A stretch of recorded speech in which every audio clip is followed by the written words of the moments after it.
베트남의 대기오염 문제는 심각한 상황입니다.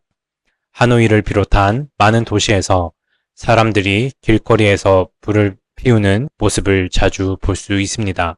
이러한 현상은 여러 가지 이유로 발생하며 문화적, 환경적, 법적인 측면에서 다양한 영향을 받습니다. 하노이 거리를 걷다가 보면 우리와 다른 신기한 풍경이 펼쳐집니다. 사람들이 불을 내고 있는 것을 쉽게 발견할 수 있습니다.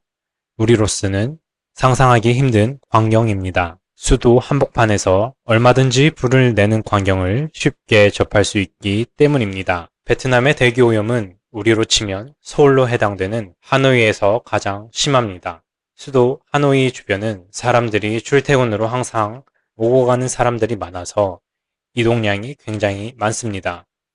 굉장히 많은 수의 차량과 오토바이들이 대기로 내뿜는 배기가스의 양이 굉장히 많아서 대기오염이 심할 수밖에 없습니다. 또한 도로 옆 보도나 공원 주변을 보면 사람들이 길거리에서 불을 내고 있는 상황을 쉽게 만날 수 있습니다. 같은 동남아 국가인 말레이시아 수도 쿠알라룸푸르와 비교해보면 확실히 다른 느낌을 줍니다. 하노이 거리를 걷다가 보면 쓰레기가 굉장히 많이 쌓여 있고 불타는 장면을 심심치 않게 볼 수 있습니다. 심지어 공원에 운동하러 나오는 시간에 맞춰 사람들이 공원에서 쓰레기를 한데 모아놓고 불을 피우는데 공원 전체에 타는 냄새가 나도 수많은 사람들은 그 공기를 마시며 운동을 하고 있는 것을 볼 수 있습니다. 차라리 그 공원에서 운동을 안 하는 게 건강에 더 좋겠다 하는 생각이 듭니다. 또한 길거리에 쓰레기를 모아서 불을 내기 때문에 길거리 아스팔트를 조금만 걷다가 보면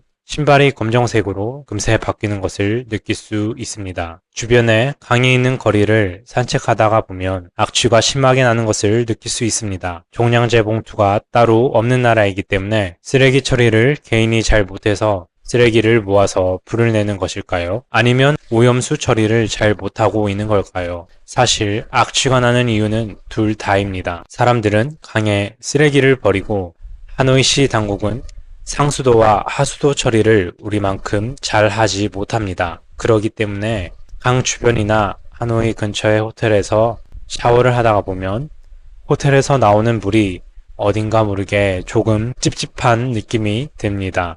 피부가 정말 약한 사람들은 피부병이 발생할 수도 있습니다. 참고로 저는 두피 쪽에 문제가 생겨서 한국에 와서도 6개월 넘게 고생을 했었습니다. 사실 개인이 쓰레기를 잘 처리하는 나라는 별로 없습니다. 이게 종량제 봉투를 잘 사용하고 어릴 때부터 분리수거를 잘 습득한 우리의 입장에서는 이해가 잘 안 갈 수도 있습니다. 그렇다면 베트남에서는 단순히 쓰레기를 간단하게 처리하기 위해 불을 내는 것일까요? 법적인 면에서 보자면 사실 베트남에서는 소방법이 엄격합니다. 회사에서 소방검사를 하러 검침원들이 오면 직원들은 회사에서 일하다가 일어서야 합니다. 소방법이 엄격해서 회사가 소방법을 어겼을 시 막대한 벌금을 부과하기 때문입니다. 또한 흔히 우리말로 노래방으로 인식되는 현지 가라오케는 가장 심하게 소방법을 단속해서 이곳이 가장 많이 소방법 때문에 문을 닫는 실정입니다. 공안 다음으로 무서워하는 게 소방법이라는 이야기가 있을 정도입니다. 그리고 사실 소방 관련 종사자들은 이런 점을 활용하여 쉽게 부자가 될 수 있습니다. 소방법이 무섭지만 그럼에도 불구하고 사람들이 길거리에서 이렇게까지 불을 내는 이유가 뭘까요? 그것은 간단하게도 건물과 길거리법은 다르기 때문입니다. 뭔가 타는 냄새가 많이 나는 시즌이 있습니다. 지방에서는 1년에 음력으로 5월, 10월 2번 별을 수확하는데 그때마다 사람들은 집을 태울 때 굉장히 많은 양의 안 좋은 것들이 대기와 함께 섞이게 됩니다. 쓰레기 소각도 많이 일어나는데 특히 교외 지역에서는 관리가 잘 안 되어 쓰레기가 계속 소각되기 때문에 더욱 그렇습니다.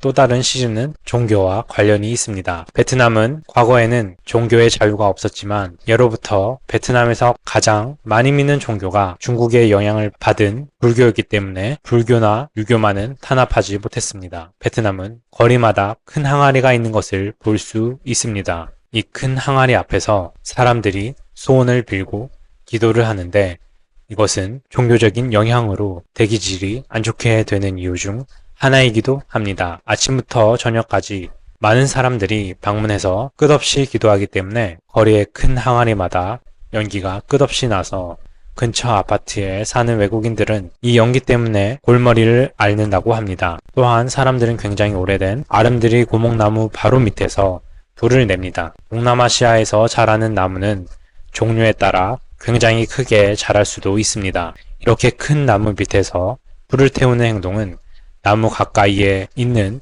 가게에 가스를 저장하는 가스통과 만나게 되면 크게 불이라도 날 수 있는 위험천만한 행동인데 왜 굳이 이러한 나무 밑에서 불을 내는 것일까요? 우리가 봤을 때는 안전의식이 결여된 위험천만한 행동일 수 있지만 현지 사람들 입장에서는 꼭 그렇지만은 않습니다. 그 이유는 나무 안에 사당처럼 만들고 기도를 하기 위해 향을 피우기 때문입니다. 또한 사람들은 나무 바로 밑에서 고기를 굽거나 추울 때는 사람들이 모여 차를 마시기도 합니다. 그래도 나무가 죽지 않기 때문이라 생각하기 때문입니다. 나무 밑에서 불을 내도 나무가 죽지 않는다는 이야기는 베트남 사람에게 직접 물어보고 이러한 답변을 들었을 때 저는 믿기 힘들었습니다. 문화적으로 봤을 때 우리로 따지면 서울인 하노이에서 가장 큰 호수 서호에서는 많은 카페들이 줄지어 있고 많은 젊은이들이 큰 호수를 보며 카페에서 맛있는 커피나 밀크티를 즐기는 것을 볼 수 있습니다. 베트남 커피가 세계에서 많이 생산되고 베트남 자국의 커피는 맛있기도 하지만 요즘 젊은이들은 밀크티를 더 많이 선호한다고 합니다. 맛있는 음료를 즐기면서 저녁이 되면 소호 주변에서는 밤에 젊은이들이 모여서 매일 저녁 차를 마시거나 간단한 간식을 즐기면서 캠프파이어를 하는 것을 볼 수 있습니다. 그리고 주말이 되면 더욱 캠프파이어가 심해서 멀리서 보면 호수 주변으로 불이 난 건가 착각이 들 정도고 안 좋은 대기가 상당히 안 좋아지는 것을 볼 수 있습니다. 다른 외부 요인으로는 중국의 미세먼지의 영향도 무시할 수 없습니다. 지난 5년간 베트남으로 불어오는 미세먼지량은 증가하는 추세입니다.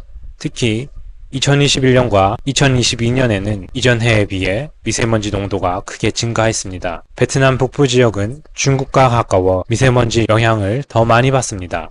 세 번째로 중국의 영향인데 불꽃놀이가 있습니다. 이 시기가 되면 우리나라처럼 베트남도 영향권에 들어가 대기오염이 굉장히 심해집니다. 이처럼 동남아 하면 떠오르는 대표 국가인 베트남 대기오염의 원인에 대해 다양한 이유를 살펴보았습니다. 인도네시아 등 다른 동남아 국가 또한 굉장히 대기오염이 심하다고들 합니다. 개발도상국들이 아무래도 유럽이나 다른 선진국들보다 대기가 안 좋을 수밖에 없지만 한편으로 이런 정보들을 접하다 보면 쓸쓸한 느낌이 없지 않아 생기게 됩니다. 물론 앞서 살펴본 베트남 정부에서는 이러한 대기오염을 줄이고자 여러 가지로 노력을 하고 있습니다. 정부에서는 이러한 대기오염 피해가 감내할 수준을 넘어섰다고 판단됐기 때문입니다. 이번 여름은 그 어느 때보다도 덥다고 합니다.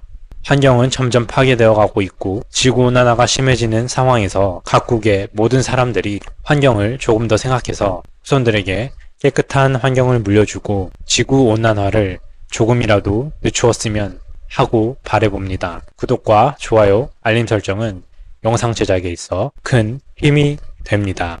감사합니다.